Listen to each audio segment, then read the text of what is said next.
کہ اللہ کے نبی صلی اللہ تعالیٰ علیہ وسلم سے محبت کرنے والا دنیا داروں کے چہروں کو کیوں اپنانے لگ گیا؟ حضور سے محبت کرنے والے کو ڈر کس کا ہے؟ کس کا ڈر ہے؟ دنیا کا ڈر ہے کہ تمہیں دنیا تانا دے گی، یہ کیسے چہرے ہیں؟ مجھے بات یاد آتی ہے، مولانا علی برادران دو لوگ تھے آزادی کے موقع پر، محمد علی جوہر اور شوکت علی۔ ناگپور میں گیا تھا، ایک بہت بڑے مفتی ہیں، انہوں نے مجھ سے کہا تھا کہ آزادی کے موقع پر یہ دونوں مولانا لوگوں نے ایک بڑی بات کہی تھی۔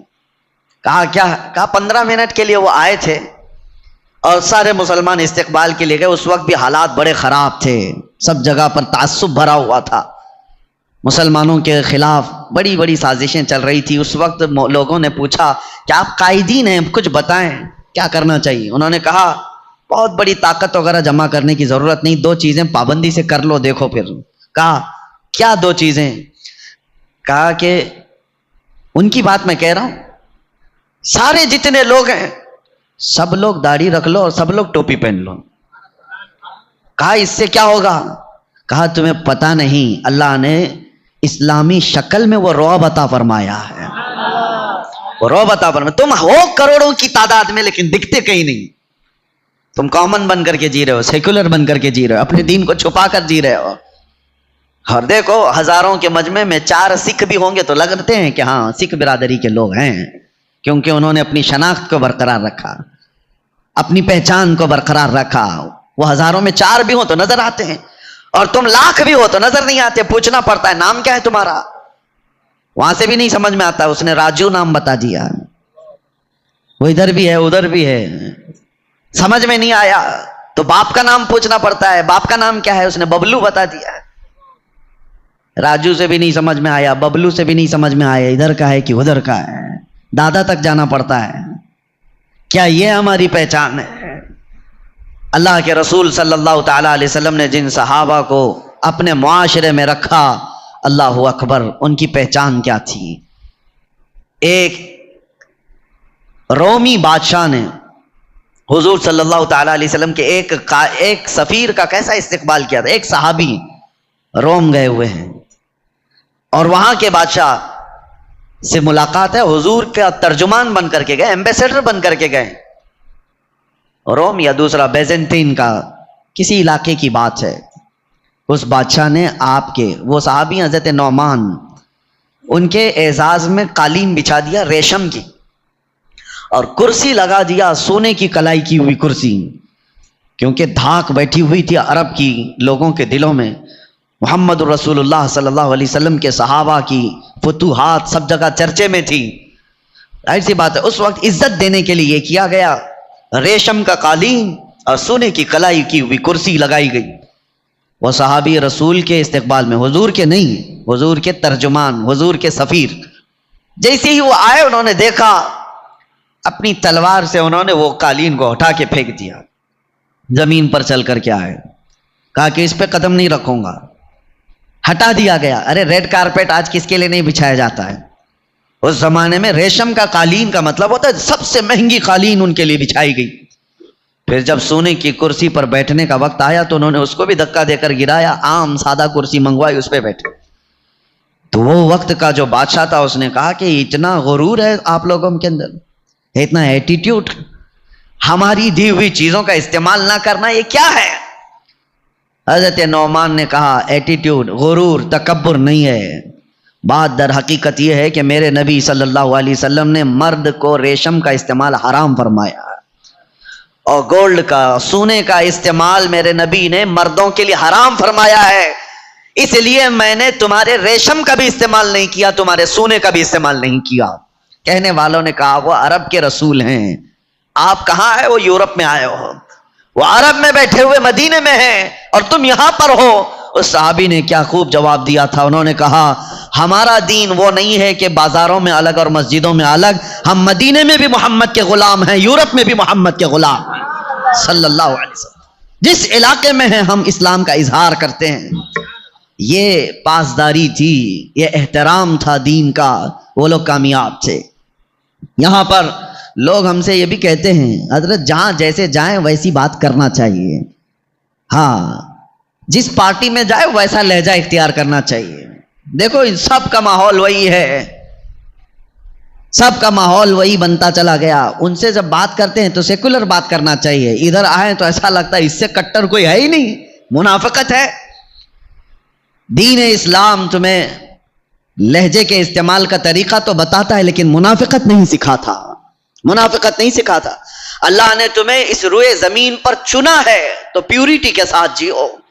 جو شناخت میرے نبی نے تمہیں دیا اس سے بہتر آئیڈینٹیٹی کوئی ہو ہی نہیں سکتی، کوئی نہیں ہو سکتی. سرکار مفتی اعظم ہند رحمۃ اللہ تعالی علیہ کے زمانے میں ایک وقت ایسا آیا کہ آپ سنت طریقے سے کھانا کھا رہے تھے تو آپ کے مرید اور خلیفہ نے کہا کہ حضور زمانہ بہت ترقی کر چکا، آپ چاقو چمچ سے کھانے کا وقت آ گیا ہے، کانٹے اور چمچ سے لوگ کھاتے ہیں، اس طرح سے کھانے کا طریقہ آ گیا ہے، تو کیا ہم اپنے آپ کو بدل نہیں سکتے؟ وہ متقی پرہیزگار لوگوں کا حال یہ تھا، انہوں نے کہا کہ ہر زمانہ میرے رسول کا ہے، حضور کا طریقہ پرانا ہو ہی نہیں سکتا. تم نے کیسے کہا کہ نبی پاک کی سنت یہ پہلے کی ہے اب نیا طریقہ آ گیا؟ سرکار مفتی اعظم کہتے ہیں اللہ نے میرے نبی کو قیامت تک کا رسول بنا کر بھیجا ہے، ہر زمانہ رسول کا ہے، ان کی سنتیں کبھی پرانی نہیں ہو سکتی. یہ تو آج کے لوگ ہیں جنہوں نے حضور صلی اللہ تعالی علیہ وسلم کے طریقوں کو یہ سمجھا. پھر میں یہ پوچھتا ہوں اگر حضور کی سنتیں پرانی ہیں تو ہمیں دیکھنے کو لوگ کیوں تڑپتے رہتے ہیں؟ ہم کون سی دنیا داروں کے طریقے پر اب چل رہے ہیں؟ ہم آج کے دور میں چاہے تمہارا جتنا بھی فیشن ہو، ہم نے دیکھا ہے حضور پاک صلی اللہ تعالی علیہ وسلم کی سنت کا اگر عمامہ پہن لے تو لوگوں کی نگاہیں اٹھ کر کے عزت سے دیکھتی ہیں. یہ ہر زمانہ حضور پاک صلی اللہ تعالی علیہ وسلم کا ہے. اسی لیے میرے عزیزو قرآن میں اللہ تعالیٰ نے جو فرمایا اس کی طرف آؤ، وجاہدوا فی اللہ حق جہادی. اللہ نے تمہیں جس مقصد کے لیے دنیا میں بھیجا اسی مقصد پر کاربند رہو، اس کی کوشش کرتے رہو، کہیں شیطان تمہیں دوسری طرف نہ کھینچ لے، دوسری طرف اپنی طرف آمادہ نہ کر لے. اور ایک جگہ رب تعالیٰ فرماتا ہے الشیطان یعیدکم الفقر ویأمرکم بالفحشاء، شیطان تم کو محتاجی کی طرف بلاتا ہے اور بے حیائی کی دعوت دیتا ہے. آج کا دور وہی ہے.